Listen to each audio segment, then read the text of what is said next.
What's up, MVP Nation? JayMVP here with a one package mail day from Smitty. I'll have a link to his channel in the description below, so please check him out if you haven't already.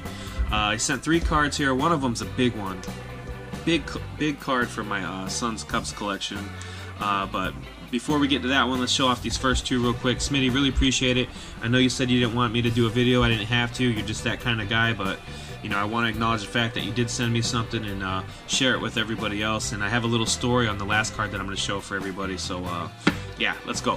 First card here out of 2017 Topps Chrome. Really appreciate this one, brother.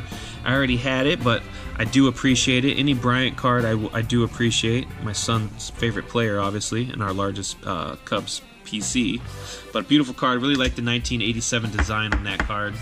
This one's awesome. Didn't have this. Out of 2017 Topps Heritage, this is the purple hot box refractor, and this is a rookie card, so very cool. Did not have that one. Beautiful. So 2 shiny cards there, as Pepino Man would say. Now this last card, man, can't believe he sent this. Did not have this card. You guys know I'm working on my vintage collection, and I have a couple vintage pickups coming up in future mail day videos. But this is a 1956 Topps Ernie Banks. Beautiful card, clean surface. Obviously there's some rounded corners there and edging.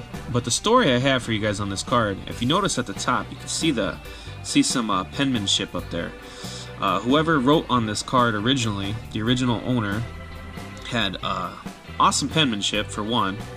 But I was trying to find the relevance of the numbers at the top. 610, 87, 164, 37, 104, and 269 at the top of the card.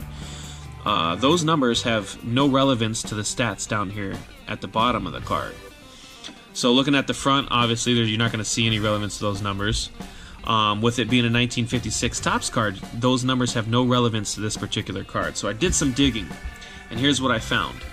In 1962, Ernie Banks had 610 at-bats, 87 runs, 164 hits, 37 home runs, 104 RBIs, and he had a 269 batting average. So that's where I found that stat line was from 1962. So my assumption, because this card came out in 1956, and you decided to write on the stat category from 1962, I'm going to assume that when he owned this card, he decided to write that stat line down because maybe he picked it up. This is the year he acquired the card, maybe 1962. Maybe at the end of the season, once he got a stat line down, he wrote it down, or maybe picked up the card, then wrote it down. Or maybe earlier in the beginning of the 63 season, he decided to, you know, write the number down. Either way, that's just an assumption. Another thing that I found interesting with the year 1962 and those stats that this person wrote at the top of the card. In 1962, Ernie Banks led the National League in putouts with 1,462.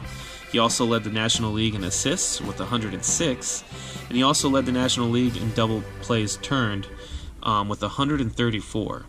So whatever relevance that these numbers and those stats had to the original owner of this card were pretty big for him to write down that stat line at the top. So either way, just a very cool card, an awesome gesture from you, Smitty. You really didn't have to do this, brother, but I do appreciate it. And yeah, that's all I got for you guys today, guys. Please let me know in the comments below what you guys think about the assumptions I made, the stat line in the back, maybe why the gentleman did that. But either way, just a cool card, and I really appreciate it. Love these vintage cards, even if they have writing on the back. It just, everything's got a story behind it, you know? That's why these things are antiques, they're vintage. Awesome. Really appreciate you, Smitty. Again, I'll have a link to his channel in the description below, so please check him out. And you guys know what to do. If you enjoyed this video, please slug that like button and subscribe to join the MVP Nation. Thank you for watching.